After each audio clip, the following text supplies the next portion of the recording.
Boa tarde, está começando mais um Ubra Connect. Eu sou a Alessandra Ribeiro e tenho o prazer de receber hoje aqui Flávia Carboni, que é uma jornalista e influenciadora que teve grande parte dos seus estudos aqui na Ubra. Seja muito bem-vinda. Obrigada, Lê. Obrigada. Um prazer estar aqui falando contigo, falando com vocês. E de estar de volta à Ubra também. Ai, que legal, foi muito bom te conhecer ali durante a premiação dos influencers que teve aqui no final do ano passado.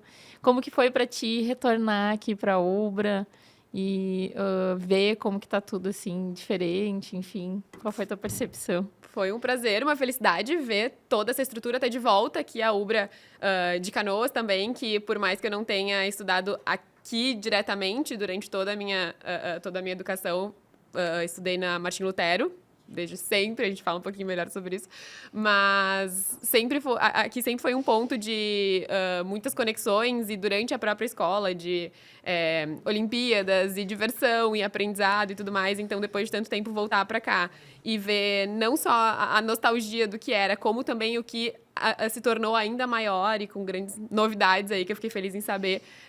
Foi muito bom. E é um prazer, imagina, retornar para receber uma premiação depois de tanto tempo Sim. também é um bom indicativo. Muito legal, parabéns pela premiação. Obrigada. E é legal ter a questão da nostalgia, de lembrar lá do início, né, de tudo, e perceber as conquistas atuais, né? Então, parabéns. Obrigada. Como que tu acha que como que começou, assim, esse teu interesse pela comunicação? Como que veio? Já era lá enquanto tu estudava na Ubra, lá no Martim Lutero? Conta pra mim. Foi bastante natural, foi muito natural a questão da comunicação como um todo. Acho que ela foi se desenvolvendo ao longo do tempo. Eu comecei na Martim Lutero quando eu tinha 4 ou 5 anos, era o Jardim A, Jardim B. Hoje em dia eu nem sei como funciona.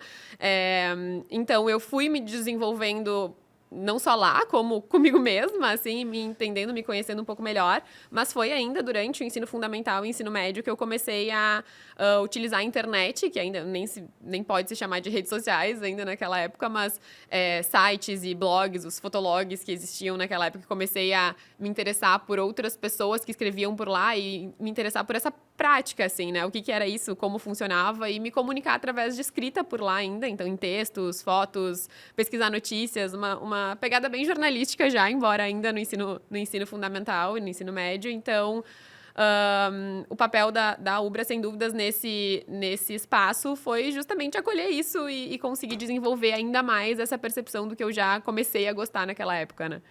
Sim.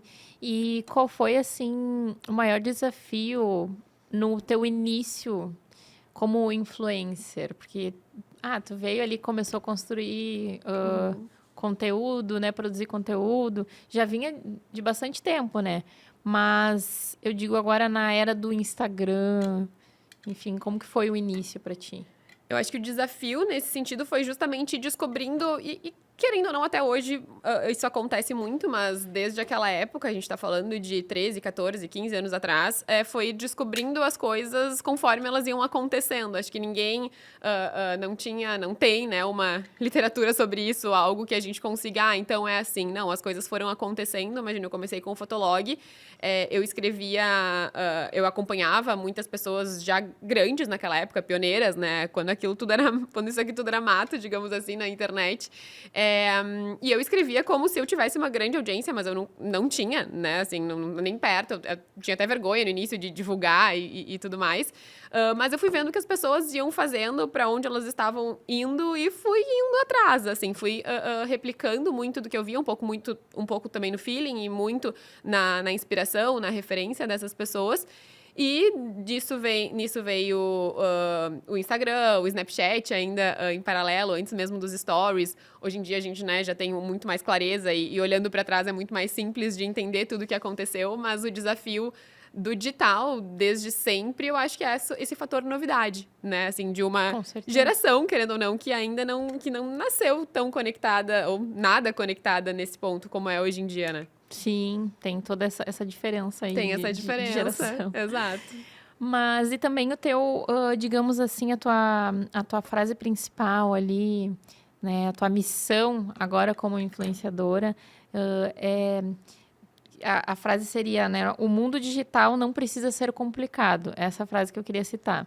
Isso. O que tu tem pra me dizer em relação a isso, assim? Eu uso muito esse ponto de o mundo digital não precisa ser complicado e eu posso provar justamente como uma frase de posicionamento, mas porque, sinceramente, eu nunca consegui trocar essa frase e tirá-la da minha bio, porque ela é uma frase que eu acredito muito e eu acho que resume muito bem o que eu tento e passo frequentemente nos meus conteúdos. E eu cheguei até ela depois de muitos anos criando conteúdos para outros nichos. Eu criei conteúdo por muitos anos para moda, para beleza, para lifestyle, que eram assuntos que eu gostava muito, que são assuntos que eu gosto muito, mas ao passar do tempo e ao passar no desenvolvimento da tecnologia, das redes, da comunicação como a gente entende hoje, isso estava muito relacionado a um fim. Mas eu sempre precisei, e hoje todo mundo vai concordar comigo, que precisa dos meios para esse fim. E a tecnologia, o mundo digital, as ferramentas, a própria comunicação sempre foi um meio indispensável para que a gente conseguisse comunicar qualquer outro nicho, qualquer outro conhecimento e usufruir do digital de todas as formas que ele pode nos retornar, né? Então, foi como uma consequência natural da minha prática de criação de conteúdo em moda, em beleza, em todos esses nichos, que eu comecei a entender que eu gostava muito e que eu tinha alguma facilidade, não só para entender como as coisas funcionavam, como também alguma didática para ensinar como elas podem funcionar de uma forma simples e não necessariamente complicada, como a gente tende a pensar, ou pelo menos quem é de outros nichos e não teve todo esse background de implementação disso desde o início. Então, descomplicar o mundo digital, em outras palavras, para mim foi muito natural, no sentido de que é algo que eu sempre fiz para mim mesma e que eu comecei a fazer já há muito tempo, não só para clientes, como também para mim mesma no digital. Então, veio daí essa frase de posicionamento. Sim. E como que tu percebe as maiores dores do teu público, assim? Como que tu encontra? Eu acredito que são dores muito muito comuns de quem está começando, de quem está nem só começando, mas de quem está descobrindo as redes sociais. Então, claro, não só para quem quer criar conteúdo, para quem quer viver o mundo digital numa postura, seja de criador, seja de influenciador, de infoprodutor, passar por esses pontos de como funciona de fato a plataforma, porque, vamos lá, se tu é um médico, né? Tu não tem obrigação, ou pelo menos nunca teve necessariamente o contato ou a necessidade anterior de saber como funciona um Instagram, de saber como funciona um algoritmo, de saber como funcionam tantas outras redes sociais, né? A gente tá falando só de Instagram, imagina todo o resto.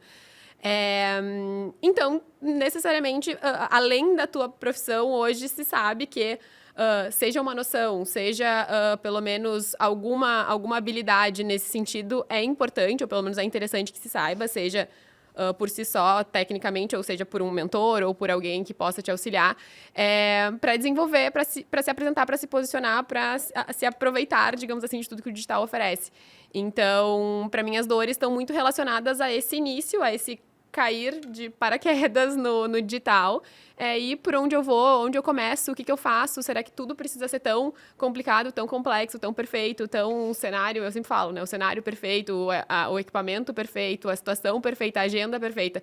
As pessoas não existe, nunca vai existir, a gente sempre coloca um empecilho e a gente acaba usando isso mais como uma desculpa, em outras palavras, uma grande insegurança do que, de fato, o que precisa ser. E como eu falo, que não precisa ser complicado, né? Pode ser simples e pode funcionar muito bem. Exatamente. Então, acabou que a tua própria experiência, né? Acabou te trazendo todo esse embasamento de perceber. Então, quer dizer, tu entende o teu público de verdade. Porque tu viveu isso, construiu toda a tua autoridade, enfim...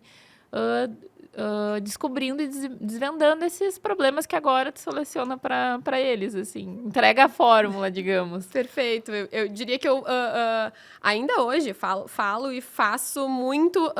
aliás, faço muito do que eu ensino no digital e por diversos meios, assim. Não só na criação do conteúdo, do que eu preciso para que eu consiga criar o conteúdo, como atuando nos bastidores para diversos profissionais que têm essa dificuldade, que têm essa grande dúvida, esse grande ponto de interrogação em por onde começar, como fazer.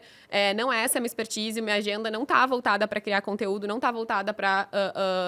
desenvolver uma estratégia própria, muito menos para aprender como se desenvolver uma estratégia ideal ou uma presença digital que faça sentido e que tenha resultado. Então, como eu também atuo diretamente com esses clientes que têm essa dor e para minha própria produção de conteúdo, eu acabo conseguindo entender de diversos lados as dores e a aplicação disso para conseguir solucionar da forma mais prática possível.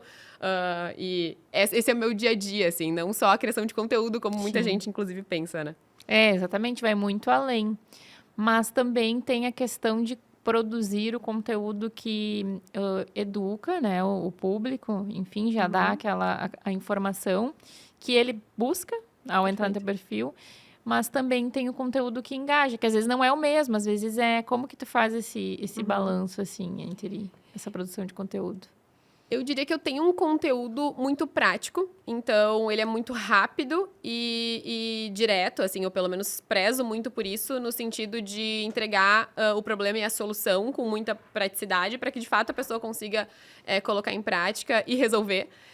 Então, isso me dá um formato de conteúdo que tem um potencial muito grande de alcance e de engajamento também, em muitos casos. Então, os meus grandes cases em termos de conteúdo, assim, os conteúdos que mais performaram, eles acabam sendo educativos nesse sentido, de ensinar algo de uma forma muito rápida e prática, mas algo que cada vez mais eu tenho olhado para evoluir, para desenvolver nesse sentido, o educativo mais direto na dor do público. Então, não só ser educativa e engajar, mas também mostrar a tecnologia como um meio, de fato. Então, se você usar isso dessa forma, você pode implementar de outras formas. Então, talvez hoje o meu conteúdo ele se enquadra exatamente nessa característica de alcance e educativo, mas além disso, hoje eu tenho cada vez mais tentado aprofundar e nem só, é uma estratégia de conteúdo, né? Nem só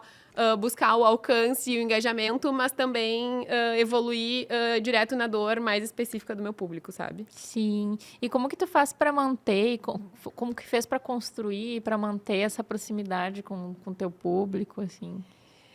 É uma construção, eu diria que tem uma construção natural de muito tempo criando conteúdo, mas mais do que isso, eu me preocupo muito e se fala muito isso hoje, às vezes até num tom de pesar, assim, mas que pra mim é essencial e a gente entende que funciona muito, é importante, é pela constância, né? Assim, uma vez que tu para de postar por uma semana, um mês, para retomar isso, a gente tá brigando ou disputando, ou pelo menos no mesmo espaço que milhões de outros usuários com conteúdos, seja similares ou outros conteúdos. É uma infoxicação, digamos assim, Sim. muito grande. Então, não só por um comportamento normal, como pelo próprio algoritmo, se tu não mantém a constância, tu acaba perdendo não só a audiência, como dados, como informação do que está acontecendo, das atualizações, das novidades e tudo mais.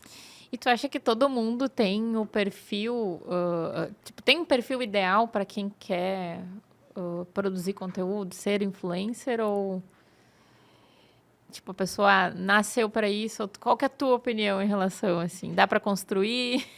Eu diria que a gente se prende hoje muito a estratégias formatos e opiniões e falas que a gente escuta muito sobre formatos, sobre estilos de conteúdo que funcionam. Isso, muitas vezes, hoje em dia, por exemplo, nos leva para o fator vídeo, né? A gente sabe que vídeo tem um alcance muito grande, performa muito bem, ou, enfim, as coisas mudam muito rápido no algoritmo, mas quando a gente se prende a isso, uma pessoa que não se comunica muito bem ou que não se desenvolve muito bem em frente às câmeras, ela acaba entendendo que ela não tem perfil de redes sociais. Quando, na verdade, é muito mais uma questão de entender exatamente qual é a tua maior facilidade ou qual é o teu ponto que tu pode desenvolver melhor. E tem tantos perfis aí que falam que usam só carrossel ou que usam só o formato texto, que usam só foto, vídeo, enfim, tem muitos pontos que a gente pode explorar do que entender que, bom, se eu não me encaixo nessa caixinha, eu não sou boa, eu não nasci pro digital. Claro que tem facilidades, né? Tem pessoas que se comunicam melhor, mas nada que a constância por si só também não possa te ajudar a aprimorar e uma boa estratégia não te faça desenvolver melhor, né? Sim, até porque a presença digital de pessoas, marcas, enfim, profissionais, ela é fundamental, né? Então tem que saber, tem que entrar no game. o algoritmo ele muda com certa constância, assim, né? Tipo, Exato. toda hora tá mudando. E aí tem aquela questão também da pessoa falar, mas o meu público que chega aqui, vamos dizer, uma loja, algum estabelecimento, né? Sei lá. Não vem do Instagram, ele vem de outros meios e tal. Mas quem pesquisa a tua marca, vai olhar no Google, vai olhar no Instagram, tá, mas essa marca não tem, essa pessoa, ou enfim, profissional, não tem, é que eu queria ver mais sobre, né? Não tem nada na internet, então não é só o público de fato assim que vai chegar na loja por aquele meio. Então Exato. tem que ter a presença. Exato, a gente tem hoje o Instagram e o TikTok como as principais vitrines da tua loja, seja ela uma loja física de fato, seja tu um profissional que vende serviço, ou enfim, é a principal vitrine da tua. As redes sociais são as principais vitrines da sua loja. Exatamente. E tem gente que deixa fechada a vitrine 24 horas por dia. E não se aproveita de algo que está ali, claro, com algum que demanda algum esforço, estratégia, tempo investido nisso, mas que não te cobra nada para estar ali de forma geral para se aproveitar disso. Hoje a gente sabe que as pessoas buscam muito mais em Instagram, em TikTok do que no próprio Google, informações, Sim. fotos, indicações, inclusive, né, de profissionais. Então, não estar ali é deixar de fato uma grande brecha que talvez não faça assim, cada vez mais faz menos sentido, né? Exatamente. Bom, o nosso papo ele tá muito interessante, mas eu tenho que chamar um breve intervalo e já já a gente está de volta.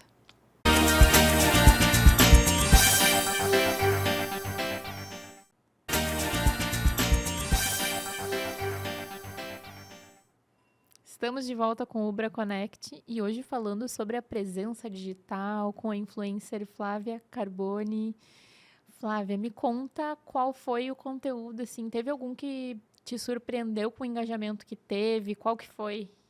Eu tive alguns cases, eu diria assim, de conteúdo que viralizou, como a gente chama, que me surpreendeu muito no início e depois eu comecei a entender e estudar e aprofundar cada vez mais nos insights. Eu brinco que a gente precisa ser viciados nos insights, porque ali a gente tem um direcionamento muito claro do que funciona, do que não funciona, do que a nossa audiência gosta, não gosta e dos, enfim, objetivos e resultados de cada conteúdo.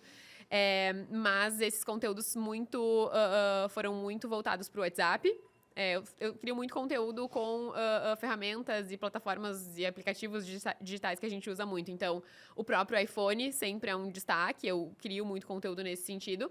Mas funções curiosas sobre o iPhone. Teve um vídeo sobre a maçãzinha atrás do iPhone, o logo da Apple atrás do iPhone ser um botão. Ele é, na verdade, sensível ao toque. E ali tu consegue desenvolver várias... pode pedir para o iPhone, configurar para que o iPhone faça várias funções a partir disso.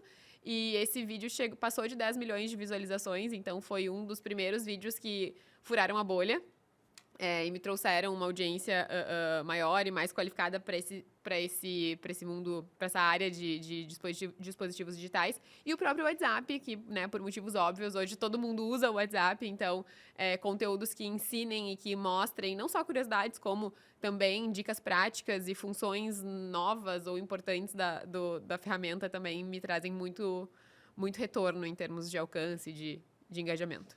Sim. E qual é a dica que tu dá para quem quer começar, assim, a produzir conteúdo, quem tá ali só com o celular e um sonho? Sem ser repetitiva, mas justamente porque é algo que eu acredito e vejo funcionando todos os dias, realmente destravar, tirar a questão da complexidade que isso parece envolver, né? Então, da frente, assim. Então, não se apegar ao equipamento perfeito, ao cenário perfeito, ao momento perfeito, à ideia disruptiva. Como tu falou, assim, um celular e um sonho na mão. Bom, eu te diria que é isso que tu precisas de fato para iniciar. O celular, que já vai contemplar ali desde a parte de captação, de edição, o planejamento, o conteúdo, a expertise, acreditar no teu potencial, no sentido de que é o teu trabalho, o conteúdo que tu domina, E a questão de, óbvio, sempre um pouco de conhecimento, estratégia, ou que seja através de estudo ou de direcionamento, que alguém que trabalha com isso possa também te direcionar para ter mais clareza, é mais do que o suficiente. Eu diria que, inclusive, é o combo perfeito para conseguir ter constância, que eu diria também que é um segundo ponto fundamental a nível de postar com uma frequência maior, para que a gente consiga entender, para que tu consigas entender também como vai performar esse conteúdo e a partir dos insights ter mais, desenvolver mais, né, a tua, não só prática de comunicação, como também conhecimento sobre os teus números, né? E aí, uma vez que tu preenche esse combo de ter o celular, de ter o formato que tu consegue replicar com maior facilidade e frequência, entendendo que a plataforma tá te dizendo, que o público tá te dizendo, tu chega num mínimo formato viável, digamos assim, para ter uma frequência constante, que é o que funciona muito hoje. Então, o principal, o inicial é realmente começar, testar, e é aquela frase, né? Finja até ser de verdade. Exato. Que tem aquela muita a vergonha, às vezes, mas ninguém tá vendo, ninguém liga, e enfim, isso passa por muitas inseguranças, como já comentou mais cedo. Então, seria passar por esse primeiro bloqueio e depois se cria um ciclo, né, de produção e as coisas vão melhorando. Perfeito, é aquilo, assim, as pessoas não estão tão preocupadas assim, elas não estão tão atentas, assim, a tudo que a gente posta. Talvez elas falem um dia e no outro não, mas quem são essas pessoas que a gente está tão preocupado que está nos bloqueando de criar, de começar, de postar e de colher todos os frutos que a internet tem, que as redes sociais têm hoje em dia, que a gente sabe que são muitos. Exatamente. Então, às vezes, a gente acaba sendo o nosso maior inimigo, né? Que é o perfeccionismo, disfarçado de insegurança e várias outras questões que tem que ser quebradas nesse início para depois as coisas fluírem. Exato. Tem o celular na mão e... Então, para quem quer começar, fica aí, passa o teu Instagram, já apareceu ali na tela, mas pode seguir lá a Flávia, que vai ter todo o caminho ali, uma mentoria, enfim. Perfeito. @flacarbone no Instagram, no TikTok. E, de fato, contem comigo não só nos conteúdos, como no direct, dúvidas. É sempre uma boa fonte também de inspiração para conteúdos, mas também para mentorias e outros trabalhos. Com certeza. E, assim, agora voltando lá pro início que tu teve toda essa teu início de estudos grandes, vários anos estudando na Ubra, que não foi aqui em Canoas, mas, enfim, Guaíba, né? Exato. Teve alguma influência, assim, nessa tua rede de contatos, talvez, networking, o que te trouxe, assim, de bom em relação ao que tu é hoje, assim? Eu poderia citar várias coisas. Acho que é impossível tu ter uma base de tanto... Foi minha base, de fato, e tu ter tanto tempo dentro de uma instituição e não ser influenciada por ela. Poderia ser negativamente, mas nesse caso, muito positivamente. Foram anos de ensino fundamental, médio, na Ubra. Numa instituição grande, renomada, em que, sem dúvidas, as conexões que partem dali, elas seguem por muitos anos. Meu próprio retorno aqui no ano passado para uma premiação, como agora para o podcast, não tenho dúvidas que tem um vínculo muito grande com esse início e com a reverberação disso. A conexão com pessoas também, tudo Exatamente. mais, todo o aprendizado inicial. Exatamente. A base, né? Então... É a base, exato. E voltando a essa questão da premiação, como que foi para ti receber a premiação, ser chamada, assim, tua experiência? Legal, muito legal, uma honra. Primeiro uma surpresa, assim, a gente fica, nossa, como... Nem sabia que eles sabiam, que eles estavam atentos. Estamos te vendo. Estavam vendo. Assim como muitas outras pessoas, mais de 200k de seguidores. Esse é o poder da internet, a gente às vezes esquece. E olha que bom, né, pra quem tem vergonha. A gente esquece às vezes que tá falando pra muita gente. No fim das contas, somos nós e um celular na frente no dia a dia. E esse reconhecimento, né, sempre muito, muito legal. É sempre uma reafirmação e um estímulo para continuar e para querer crescer mais e melhorar e desenvolver cada vez mais. Então, esse contato da Ubra no primeiro momento foi uma surpresa e depois foi uma alegria muito grande, não só o próprio prêmio em si, como as conexões que isso sempre gera, os relacionamentos, como tu comentou, de estar de volta na instituição, estar aqui hoje. Então, é uma felicidade. Muito legal. É legal ver, assim, vários talentos que, assim como tu e outros que passaram aqui no Ubra Connect, já tive o privilégio de conversar. Então, é uma honra receber vocês, ver que tá todo mundo tendo muito sucesso, assim. Então, mais uma vez, obrigada por ter aceitado participar. E foi um prazer te conhecer mais, assim, e entender um pouco mais sobre o teu conteúdo e a tua trajetória. Eu que te agradeço, adorei conversar contigo. Que bom, eu também gostei. Fica aberto, então, as portas aqui para tu voltar aqui no podcast. Vamos trazer mais assuntos aí sobre as redes e, enfim, esse universo. Vou adorar, mandem dúvidas. Isso aí, vamos fazer outros episódios. Perfeito. Muito obrigada a quem nos assistiu e até o próximo episódio.